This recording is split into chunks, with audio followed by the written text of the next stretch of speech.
Welcome to our call, Nimmi, and welcome to the rest of the outreach team as well. Dear friends, we are doing this call a little differently today. We have Dr. Nimmi, of course, to speak about all the great work that she's doing with the ARB government as regards health, and we also have the outreach team, which is helping with Raghav Chadda's team to raise awareness, raise funds, raise donations, whatever. So they'll be speaking to us as well, how the campaign is going. We can get some feedback on that. So welcome again, Dr. Nimmi.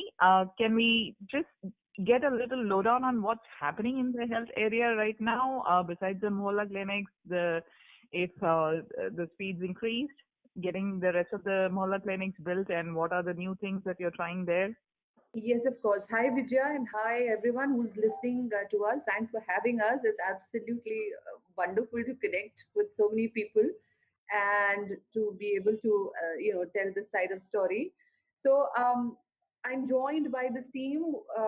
We will be doing, as in, I'm ready to answer any question. But right now, it's Delhi government. Everything is halted because it's the model code of conduct in place. But prior to that came into existence, we were doing pretty good with the Mohalla Clinic installation. So 189 Mohalla clinics are functional, and 332 Mohalla clinics are just ready to be launched, to be established. So that is the story. So about 500 plus Mohalla clinics very soon in circulation. Okay, will we be done by like 1,000 Mohalla clinics by the end of this year? I think that's the target. The target was 1,000 Mohalla clinics by 2019 January. So we are already lagging behind, and almost everyone knows the reason. But Right. with these 332 clinics and 265 school health clinics, which will be on the lines of Mohalla clinic, we should be pretty close to the target of thousands. It's about 750 plus some on the metro stations, some at the interstate bus terminal, and then some private properties offered to us to start Mohalla clinics. Okay. I did hear that call by Satendra Jain that if you have property, please lend it to us. Has that thing worked? Have people come forward to offer their property? Yes. You'll be very surprised to know about we got 75 emails and we sent our people to do Reiki. So we found that those enormous properties, some lying vacant, some like partially used, wonderful big size properties offered to us absolutely on the philanthropic, basis. So we were really pleased to see that. But some properties are disputed properties, so we don't want to get into that hassle. Some want to lease only for about 6 months to a year. The minimum we want is 3 years. So we want legal title clear, and we want this contract for 3 years. So the talk is on about a 2 year lease period. We want the health minister to come down from 3 years to 2 years. So if that happens, we'll have at least 45 to 50 properties out there. But right now, not a single clinic has been established on on private property. Okay, Dr. Nimmi, let's get into the background a little. I see that you're leading the DDC team as regards health. Can you tell me a little about your journey, how it began with ARP? You are a practicing doctor, so how did you find the time, the energy, and the motivation to join ARP since then? Ever since I've started, I've actually forgotten how it started. The other day, somebody was asking. In fact, today itself, we were in a rally and somebody said, "How come you joined?" So, I mean, I have gotten so deep into this, I've forgotten the onset of my journey. So, as I recall, one fine day it was raining heavily, and I attended a private gathering by Arvind Kejriwal, and then he told me that you are a professional, and your services are more needed in the society rather than the corporate hospital where you are working. So वहाँ आप एक लोग का इलाज करोगे, there you will treat one person, here you will treat 100. So it just somehow stuck with me that I'm maybe under selling myself as a physician. So if there is something that that time there was no government, not even the party. I'm talking about 2013 early. So I just gravitated towards it because I was anyways working with the Residents Welfare Association called URJA, United Residents Joint Action. So I was anyways driven by cause and by community perspective.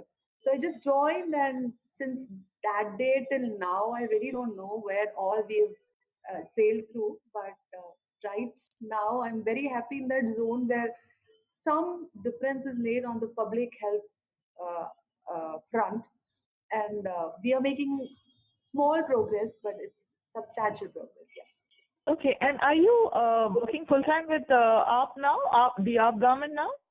So I am advising Dialogue and Development Commission on the health front about the planning and policy. So I'm a coordinator, but I'm not on the payroll of Delhi government.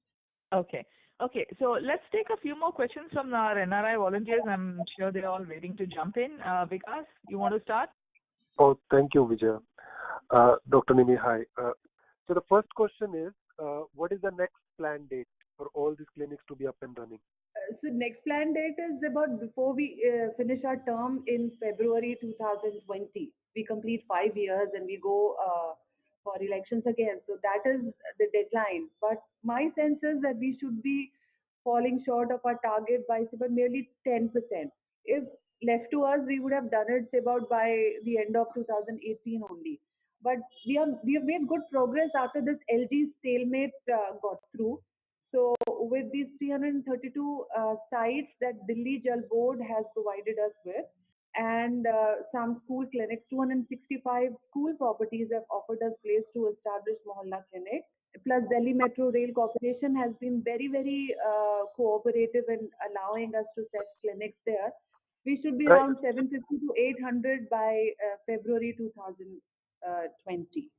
So all the 750 would be erected by February, or are we saying we'll have 200 by August, 400 by September, something like that? Because So I feel there what has we to are be doing enough time. is, yeah, so what we are doing is we are continuing our preparations about Pota cabin, about our doctors, pharmacists, and multipurpose health workers simultaneously while the permission for these sites are coming through.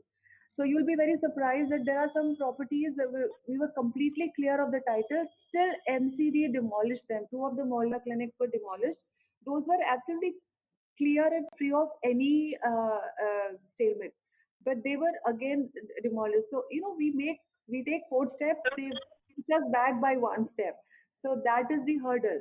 So MCD demolished two of our clinics. So I mean, given that scenario, we are a little scared that other our target may not come through. But every effort is on to get on with these clearances so that our preparation is complete. We have doctors, we have pharmacists, we have porta cabins we manufactured in the factory of PWD. But these sites are a problem. The Oh, locations are very hard to come by. okay, Dr. Nimi, since you mentioned it, how do we prevent NCD from demolishing our sites? And, can they be stopped? Legally, how can they be stopped? Because they'll continue doing this. Yes, definitely. Our minister has taken very strong cognizance of this. We were very, very, very upset, and we have taken almost like a legal counsel as to how we should, safeguard our case, wherein not a single objection from the municipality or from central government or from any other landowning authority like DDA should come by. But I know this was surprising for us because these two sides were absolutely clear. So our team will be more and more careful in starting these clinics, as in so that at least legal hurdles are not met. But our minister is also talking to the higher authorities in NCD and also the political bosses. Dr. That's it. Nimi, people in this group are normally largely very much aware of what AAP is doing. But to be very frank, this issue is not that much highlighted. For me, what I would appreciate is something, a website where a progress is there for each clinic, what stage it is, where it is, something like that if we can project. And then even if they are demolishing, we can try to put it to the people across the world with that website or something that can Mhm. really put the message across. Because right now, every time when we try to bring the same message, LG stalemate, people are buying it, but that impact is not happening. It's something like one way we say we have done so much work, another way we say it's a stalemate. So sometimes people take it back. And when the elections are coming in Yeah. February, I feel the time left would be very less if we go up in the Yes. last. So, So probably these things are also realized by us, and up to our sheer frustration, we've been asking Delhi State Health Mission to have its uh, website updated and fully functional. But there also we have bureaucrats who take their own sweet time and updating the data and all everything around Mohalla Clinics. So we also are at a wit's end. So either we have a website from the political side telling people, but since media is always blacks us out. So for us, the only avenue left is social media at our own initiative. So whatever we can do, we should do. And I am really not the right person for this, but I'll convey this that there are people who want to track the progress of all the good initiatives.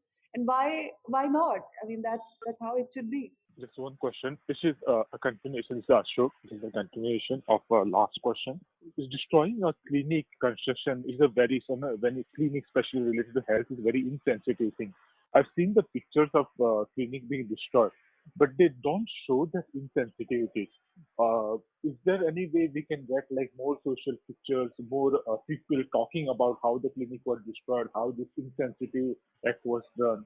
From maybe your team or others team so that we can highlight it more. This has happened at a time when almost everybody is busy with the elections. So the Right. outrage has not really translated into, the media reports and all those things. So that's unfortunate because this is something Got it. that everybody should stand up against. But since all our energy is divided, into elections and nothing is moving in the government offices. Even if we want them to go back on their order, they're saying we'll wait till the election code of conduct is lifted. So everything comes to standstill. So on one side they have demolished it, saying that you can't establish a clinic during the election. Or on the other side, they can't allow us to take the remedial action, saying that it is election time. So you really cannot ask us to do anything. So bureaucracy and everybody related with that is really, really very hard to deal with. But we have taken a very strong cognizance of that, and I'm sure our minister will take some stern action once the elections are over. Okay. Thank you. Remain on Raghav Siddhar's team, can you give us a little lowdown on what is the campaign all about and how you all are handling? BJP has finally announced their candidate today, and it's the same goon that was there last time too. So how are So you all? Vidya, we are very happy it's the same goon, because as contrast to that goon called so and so, Uh-huh. our candidate is really, really bright. Like he's young, he's educated, he's professionally qualified, he's humble, he has clean record, and he has very good understanding of governance and politics, and his political acumen is also surprisingly very sharp. You know why? Because I mean, at 30, he has those fundamentals clear. I was talking to him just today during the rally, and he understands the pulse of people. So I'm very, very pleased to be part of his team. And this guy has been slogging for 9 to 10 months. So can you imagine that the other parties are fielding the candidates 7 days, 10 days before the elections? There is a party which fields its candidates about 9 months, so that these candidates can go to the field, have a vision, have an agenda, have certain manifesto. What is the response of the people around him? Are they welcoming him? Because they may praise him, but voting for him is a different matter altogether. That's true. That's true. Public interaction has been encouraging, especially the places where AP has a stronghold, like all these Vidhan Sabhas, Ambedkar Nagar, Devli, Mehrauli, all this very, very good response. But as you know, there is a Modi effect, and there is all kind of false propaganda. I wouldn't want to go in detail. Uh, that is a little dampener, but that does not deter him from just doing his bit, what he's doing, and he has very clear vision. So he's a very strong candidate to fight against. I mean, I would forbid anybody. I mean, I would ask these candidates, don't take him lightly. He's very good. I mean, where do you get such candidates who are who have everything going for them and with such clear focus. I heard Raghav Chadha today. He sounded very confident despite the alliance not working out. What is the feel on the ground since you guys are already on the ground? What is the feel like there?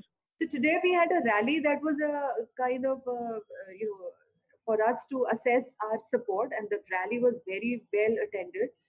And all these political gatherings are very well turned up. So I should say Raghav is a very strong candidate, and with our support in these areas, like all these 10 Vidhan Sabhas, Raghav stands a very good chance of pulling through. Of course, Congress is nowhere in the fray. Congress is like last time also, their vote percentage was 9 to 10%. Our candidate, Devendra Sehrawat, scored, I think, 35% of vote. This time, obviously, Raghav is more popular than Devendra Sehrawat. He should give Viduri a tough battle. And Viduri has gone down in the credentials because in Parliament also there is a hue and cry about his uncouth behavior and about his absolute uselessness, because he just does not raise the right question. In all these areas, he has really done nothing for the development. In fact, law and order is nosedived in the areas where he represents. So why will educated clientele vote for a fellow like this who's just class 5 pass, who has no clue as to how development can happen, use of technology and anything, like he's just almost like a semi-literate person. Is actually a gangster. He's a gangster. People call him Gunda. So, Okay. so I mean, Okay. Really, I mean, not our caliber to talk about. We don't want to discuss much about Modi, but he is following election dates and he will be in Delhi just before 4 or 5 days of the election. So how are we prepared for that time? So we know that these people just fight the election in the last 10 days, and there's a lot of money flushed into the market, and there is a lot of, those Modi-centric speeches and, Modi Rath and all. We are prepared for that. But our preparation has taken us to the detailing. We've gone into the interior of the unauthorized colonies, every nook, every corner, every gully. Our volunteers have gone. There is a door-to-door connect. Raghav himself has met people largely in almost all the Vidhan Sabhas many times over. And there is goodwill for Raghav, for Arvindji, for everybody around. So, and of course, we have the statehood agenda.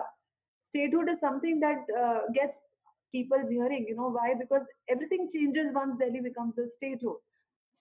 So that is received well by people, because no other political party has in detail till date explained this to Delhi residents, that how statehood is essential for them, because Delhi of 2 crore 60 lakh people cannot be treated like a union territory. It's too big a place for a small status to deal with. So, I mean, that's something that we are very strongly pitching with. In 2 years, we are saying that once voted to power, we'll have the bargaining capacity with the center to get some things moving about this constitution deficit that we have. So statehood is our top agenda. Are people accepting our explanation about statehood, because people think that that's just an excuse for us to have another 5 years? I'm glad you asked this, Vijay, because politicians have fed on this lie and about this incomplete information to their electorate about this, because it is a hard work. It is a concerted, focused hard work that requires all the might of politicians to put their weight behind. But it is not impossible. It is very much possible. And once that happens, everything changes about Delhi, about MCD, about Delhi police, about DDA, about everything changes. So, rules and regulations are for people, not people. They can be tweaked as per the need of the people and the size of the electorate that we have. So we have a legal counsel telling us that it is possible, but center has to succumb to the pressure from Delhi government.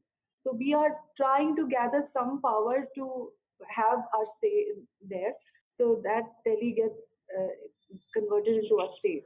But if we give up saying that it to ho hi nahi sakta, so of course it will take maybe 50 years. But for the first time ever in the history of Delhi, some party has taken it that seriously that it's putting all our might into that. And that's how it should have been about 20 years ago. Abhi tak to ho bhi jana tha. This is Arun. I had a question. How significant will the money hold sway? They will pump in a lot of money. They already caught a lot of people with tons of money. So how significant will because Vijaya asked that question. We do know why did BJP decide to go with this guy. They do know his personality, and people know. They must be thinking of something, some secret weapon, some secret sauce. Absolutely. You said it yourself. It's the money and muscle power that makes people like Ramesh Biduri see enter Lok Sabha where they don't deserve. There's loads and loads of money that exchanges hand in the last 2-3 days. Last election, I tell you an experience that we did a sting operation in Kusumpur Pahadi, which is our stronghold. So people there gave us leads saying that these people are coming with liquor bottle and it's about 500 rupees note envelope. So what they do the evening before or 2 evenings before, they just give them a slip. Everybody, you have to come with your voter ID, and they give you 500 rupees and a liquor bottle. These are real stories. These are not hearsay. This is something that I have seen it. So I mean, these are this is how they win elections. They just lure voters who are just addicted to alcohol or drugs or something. That's how they win the last 5 or 10% of votes, and that's the unscrupulous element in them that make people succumb to that. It's very sad, and that's what kind of politics we are against. We don't have money to do this, and we are completely in principle against this kind of politics. We do know the way all our candidates are struggling with funds. Can you tell us a little how Raghav is generating funds for himself? Raghav told me day before yesterday, Nimmi ji, I'm broke. Please raise some funds for me. So my heart went to him because that is a story. The political party does not have much funds because we only fight elections on clean funds, clean money, which is donated to us through legitimate ways from anybody, from the small donor, medium-sized donor, or big donor. And we are out and open, all our records in open. So we want people like you, like others, to donate us so that we can survive. Whereas people like Raghav and all, they're banking on their friends, on their family, on their saved money, and from this microfinancing and the kind of effort that the fundraising team sitting here is doing it. So that's why now I'll pass on the mic to these people. They can actually explain how hard it is. That would be great. I was about to invite them, because they are dealing with fundraisers day in and day out. They can give us an insight on exactly what's happening. Hi, yes, Sahil here. Hello, Sahil. Thank you for having us. We are, and I've also got Nidhi with me. So essentially, I just want to clarify a couple of things before we move forward, so that I think I'm enjoying the political conversation way more. So we'll keep this on moving on. One thing that yes, some of the points that you all have raised comes down to exactly this funding part. So to stay relevant in this campaign, that is where we need the funds to sort of at least stay relevant, be door to door, and keep everything flowing, so that when voting day comes, people still know that yes, this is Aam Aadmi Party.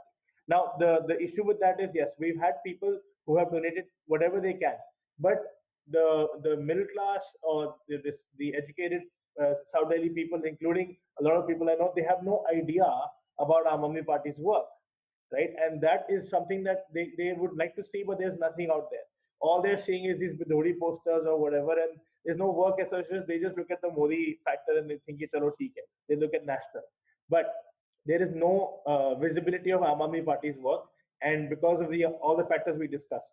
So our team here that we work for, Aam Aadmi Party outreach team, this team is working for all the candidates in helping them first spread the word about the work done by Aam Aadmi Party government, as well as about the candidates, and finally also guiding and making the case for to all our supporters. Listen, this is how we can get this done. This is how we can win this election, and why we are running for Lok Sabha. So a lot of these questions have already been answered by Dr. Nimmi. And finally, when it comes to fundraising, yes, the deficit is there. Each candidate requires legally at least 70 lakhs. And for this campaign, the central team requires around 10 CR. These are the two figures. And clearly, we need as much as we can get because the BJP outspends us 100 to 1. Hi, this is Dr. Grewal. Yes, Dr. Grewal, we were waiting to hear from you. I have a question for the New Delhi situation right now. Is there any kind of internal survey by different seats, which are at this moment, because we don't have enough time, so where we are on which are winnable seats? My idea is to put more funds toward those and that it can be winnable, because if we are way behind, so we should put only resources to the winnable tickets instead of spreading all over and we lose by 1%. So we have very strong candidature in South Delhi, that's Raghav Chadda. In East Delhi, that's Atishi Malena. And in Northeast Delhi, that's Dilip Pandey. These are our rock solid 3 wonderful people. We have very high hopes from them, and they are doing good in their respective zone. The other candidates like Brijesh Goel, he is from the traders community and he is fielded from New Delhi, and he could be a surprise winner as well. Then we have veterans like Pankaj Gupta in Chandni Chowk, who began their election campaigning about 6 months ago, and he is highly respected, and he also may just bring a surprise. So almost, the first 3 that I said are very, very high stakes about their winnability, and the rest 2 and rest 3 are also doing pretty good. I have one suggestion. I know that it's not the right now, but my suggestion is after this election, please make one conference call that will be with the leadership, and everybody should involve. Everybody should put their own ideas to how we can do a persistent fundraising campaign. That could be even with the lunch with the or dinner with the Arvind ji, or those kind of things. There are a lot of things we can do, but if you do in the long run, because whenever we are doing any business, because I'm a businessman, so I know how we can. You do not start the business before you have a fund. So before we get election, we should put a one meeting, especially for fundraising, how we can do. Every idea should flow in, and then put a one plan for next 9 months. Right. Yeah, in short, Dr. Nimmi, Dr. Grewal always suggests that our top leaders should talk to us, which they used to do earlier. Now they seem to be all very busy. But problem is, unlike Vijay, entire energy sapped into this tussle of getting a small work through. So the ministers have no mind space for these things, though however strongly they want to do it. If I tell you the average day of people like Manish Sisodia, you'll feel that how has he not gone nuts? So it's very hard to be in government in Delhi, and it's very challenging. But all said and done, this is a very good suggestion. I have some good news though for all of you, and even Dr. Nimmi does not probably know. So we are planning these webinars, right? Just like this, how Aapka Radio is. We're also planning some these Change Makers Unite series of webinars for those who can't physically be here. We've already done 6 physical fundraisers like this, where we've invited everybody, and we've had Atishi, we've had Raghav, we've had everybody meet them. And now that the election's catching its peak season, we're using the web format to do the same. So starting there, we actually have Dr. Nimmi hosting 2 webinars in the next week, and Jasmine Shah, who's the vice chairman of the DDC, he's also coming. And then in the first week of May, we're even trying to get some time of Manish ji to actually attend that, and I think he'll be very happy. You'll see more of us. You'll hear more of us. You'll get sick of us. No, we will never get sick of you. And I have been getting the mails. I hope everybody on this team has been getting the mails. If not, then need to get those mails. It's interesting how these webinars will be done. I heard about the Swaraj model being applicable in Mohalla Clinics, and I know about Swaraj model in SMC, school management committees, but I don't know much about the Mohalla Clinics. So if I can get more details. So Swaraj is a core concept of Aam Aadmi Party. They wanted to apply it in Mohalla Sabhas, and Mohalla Sabha drafts are ready, where all the civic facility will be all decided by the Mohalla the community only. But in health, we have actually materialized it by way of Jan Swasthya Samiti. So the concept is that every Mohalla clinic will have a committee of 10 people, of which 6 will be from that immediate neighborhood. These 6 people, alongside 4 people from the system, so from the CDMO, from the AMC cell, so they will be responsible for the upkeep of Mohalla clinic, any small problems cropping up there, any issues with the patients or doctors or anything that happens, an epidemic strikes or anything.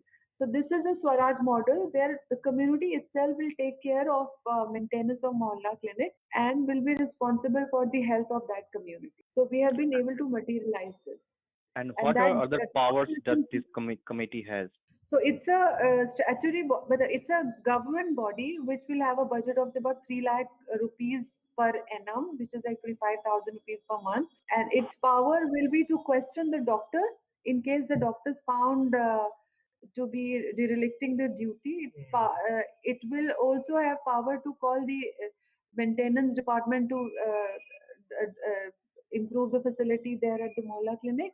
It will also have a friendly power to coax community to look after its health. And when an epidemic strikes, there'll be cohesive action among community. So it has soft powers. It doesn't have anything concrete, but it is a strong force to reckon with. It's like panchayat. Is there any financial compensation for being member of this committee, and how, when the elections happen, how long this committee is valid for? So for 2 years, the committee will be valid for 2 years. There will be mandatory 3 women out of these 6, which the minister is saying that we'll reduce it to 2 because we are finding it hard to look for 3 women in neighborhood. But we want 50% reservation for women, and we would want one elderly person, retired person, also to be part of that. But that's not a rule, and it will have a budget of 3 lakh rupees. And it will be listed. There will be a website where all these names will be there, and it will be under direct command from the minister, who can make surprise checks. And there'll be inter Mohalla clinic committees, competitions, and which committee is the best and which committee is doing the better work, like school management committee. So SMC and JSS are our model of Swaraj. Okay. Okay. Okay. Somebody else also was wanting to ask some question and we cut him off. Who was that? Hi, this is Jashwant. Nimmi, I have a question for you Yes, about this.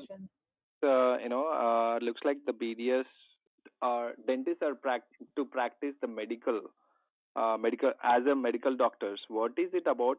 I'd like to know more about it. There is a bridge course planning on.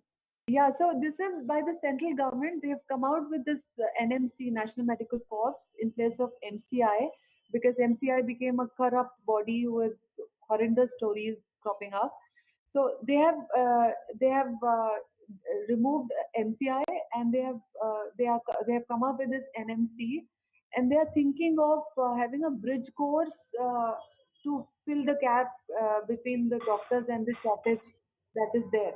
So, but the medical fraternity is up in arms against it. They don't want any underqualified or suboptimally qualified person to act as a physician. So it's still controversial, but state government of Delhi has nothing to do with it. In fact, we don't even have a viewpoint on this.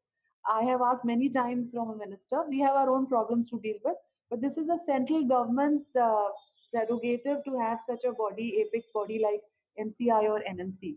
But let me tell you, this won't get through because our medical fraternity does not really approve of that.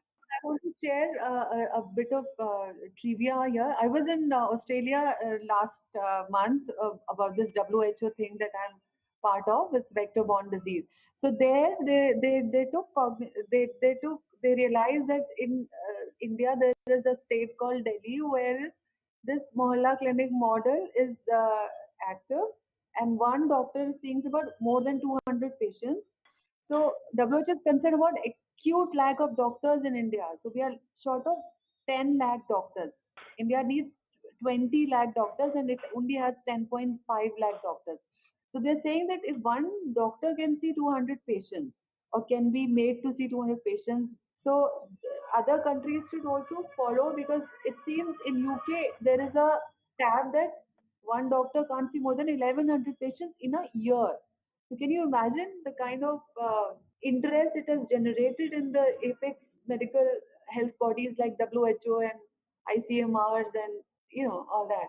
So Mohalla Clinic is making waves. I mean, it is the model is so strong that it is winning us accolades and also turning attention towards us. Nimmi, since you are a spokesperson a lot of time on national television, I would like to know how are we not able to get our voice across in the media? Many times, like our voice is silenced. Why is it that we They are not don't made? call us, Vidya. They don't call us. Only a few channels call us, and that too, they call us when they are sure that we'll be grilled.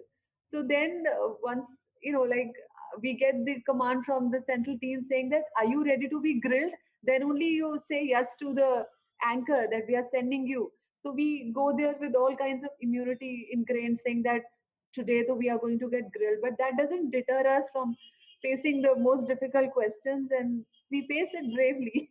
But most of the channels are not calling us. Okay, in one particular show with Faye D'Souza, you were roasted about the CCTV cameras.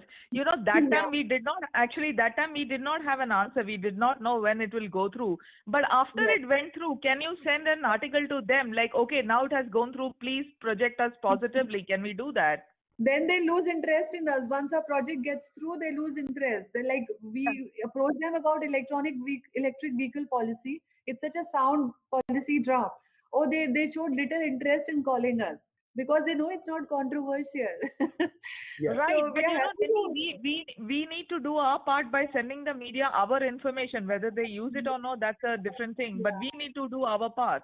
Yes. You'll be very happy to know that we have been for the last 3 weeks we've been doing exactly that. We've been sending a report of Delhi government to all the media luminaries in NDTV, The Wire, all these outlets, and we've been sending them a summary of what's been done as a press packet. This outreach team has been doing that, and we continue to increase our outreach to these folks also.